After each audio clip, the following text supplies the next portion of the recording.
Hi, I'm Noah from the Tabula Project, supporting the art of teaching with 21st century innovation. We're turning tablet computers into powerful classroom tools for teaching and learning. Since we launched our peer funding campaign over on startsomegood.com, and I cannot say enough about how great Alex and everybody over there has been to work with thus far, we've gotten a lot of great feedback from people. And the most popular comment has been something along the lines of, I'm into the general idea of what you're doing, you're saying the right things, what you're hoping to do sounds good, but I'm not sure what you're making.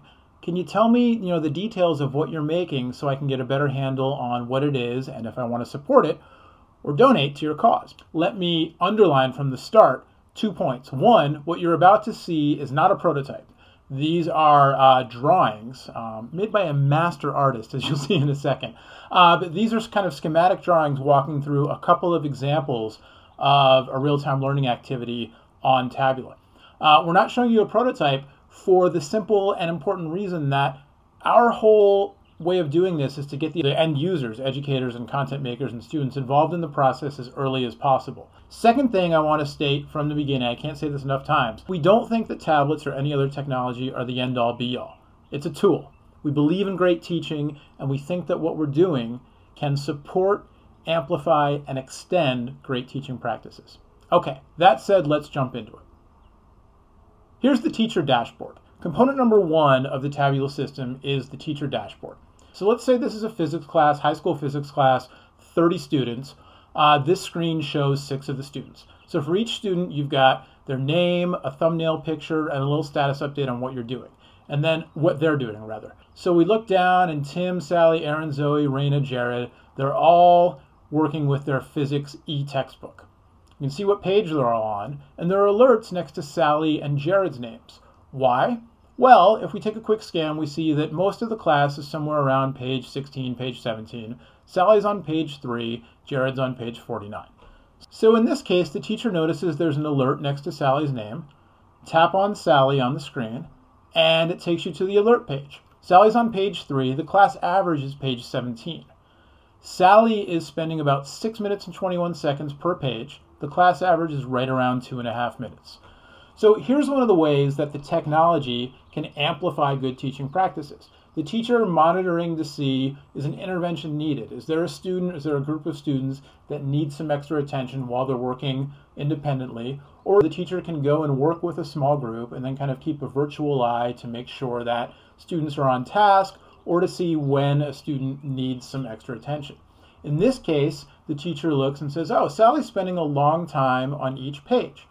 The tablet is able to monitor that. If you imagine reading on a tablet or an e-reader, you change pages, you can hit a button, but even easier, you can swipe or tap on the screen. So in the background, our system is just measuring how long between page turns. Teacher could just walk over to Sally and ask what's going on, or in this case, example options are send a message, basically an instant message, peek in on Sally's screen to see what's going on. Maybe Sally's spending so long on each page because she's writing copious notes in the margins on the electronic textbook. Or maybe Sally's doodling all over the page. So that would be a way to peek in and say, Sally, stop doodling, get back to reading. Or, wow, she's taking a lot of notes. Maybe I'll send her some extra resources I have. And that's the third button there, the send button.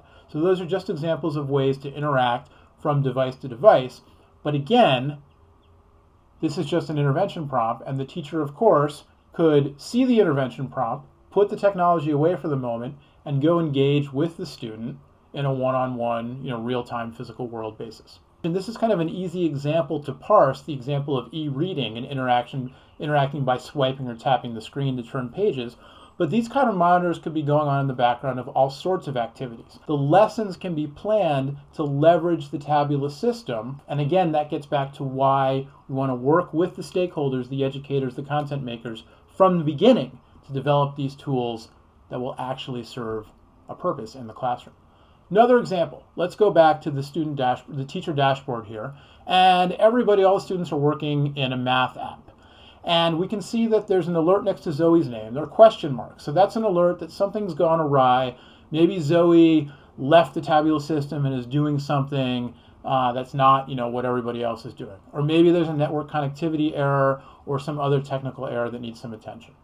And then we look at Jared, and Jared is using the Tabula browser, And the Tabula browser can tell us that Jared is on youtube.com. So maybe Jared is watching a Khan Academy video that relates to the math lesson, or maybe Jared's watching a music video, which is what some of my students did when I was teaching middle school computers at a lab a few years ago. Let's move on, and we'll look at an example of a learning activity planned around a Tabula feature, a simple feature commonly known as the clicker. So if you imagine a game show like Jeopardy, where the contestants are all behind a podium, there's a question posed, and when you want to give your answer, you click in, you press the clicker button. Same kind of thing. In this case, we're looking at what a student would see on the screen. Graph the progress of a forward-moving car. 3 choices, 3 graphs.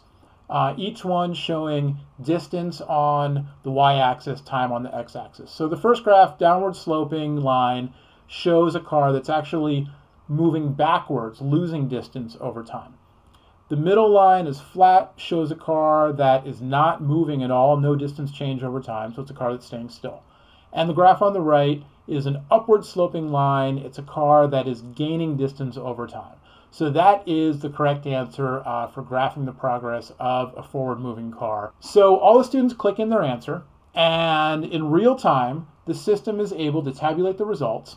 And now we're looking at something that could pop up on the teacher's screen, which is an alert saying, everything's okay, your class is showing understanding. In this case, 80% of the class chose the correct example on the right, the graph, the upward sloping graph. 15% chose the one in the middle, 5% the graph on the left. But there was a threshold set, either programmed into the learning activity or perhaps custom set by the teacher for this particular group of students, saying, okay, a certain percentage will give me the okay screen, and in this case 80 is above that percentage. In this case, there are also details buttons that would let the teacher drill down and see, well, that 5% who chose graph number 1, which 5% are they? And you can imagine scenarios where there's a little bit of data use going on there to track, is it the same kids struggling with the same concepts, or same learners, I should say, struggling with the same concepts all the time? Do I want to group learners together, or set the system up to auto-group learners so at the end of the week I can see, the groups of students struggling with different concepts? All sorts of things you can do with collecting this data. Let's say that threshold for understanding was not met. Now we get an intervention alert. Only 30% of the class chose the correct answer, the graph on the right, 5% the first choice, and 60% chose the graph that actually shows a car that's perfectly still over time. And so that's where the alert crops up. Now, at this point, the details buttons are there. The teacher can choose different methods of intervention, one of which is that the lesson can be planned so that there are slight differentiations on what content comes next, depending on the pulse of the class at these different points. In this case, the intervention point, the threshold of 60% of the students choosing the middle graph, triggers a messaging feature. And so here, a student named Aaron, on Aaron's device, Aaron gets a message that pops up like a sticky note over the activity. Message from Ms. Jovel, a little shout out to one of my high school math teachers who was a great influence in my life.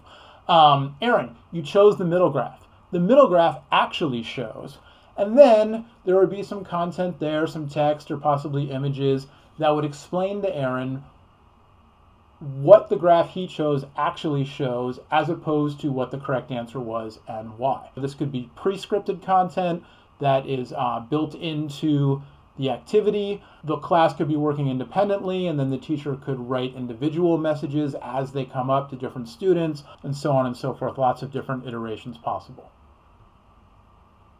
So hopefully that gives you a more in-depth idea of what we're building, why we're building it, and how the technology, the content, and the professional development really all go hand in hand to create the Tabula Project. It's not just about putting devices in classrooms, it's about the whole package, and it's all designed to support great teaching and learning.